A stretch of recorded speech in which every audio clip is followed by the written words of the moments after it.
In modern warfare, time isn't just money, it's survival.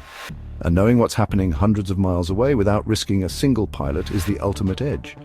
Meet the RQ-4 Global Hawk, a high-altitude, long-endurance ISR aircraft capable of flying above 60,000 feet for more than 30 hours straight. This unmanned giant scans vast swathes of land and sea, delivering near real-time intelligence to commanders around the world. Before the Global Hawk, such missions meant fleets of aircraft or risky deep penetration flights. The RQ-4 changed everything, but its size and slow speed make it a visible target to adversaries, and keeping it safe in contested airspace is a constant challenge. Despite this, its synthetic aperture radar, electro-optical sensors and infrared systems have proven indispensable.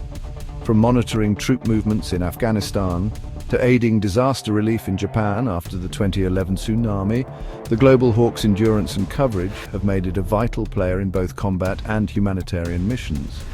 The Global Hawk is more than a drone. It's a watchtower in the sky, keeping an unblinking eye on the world below. In our next episode, we'll leave the atmosphere entirely and explore ISR's ultimate high ground: space. Keep looking up.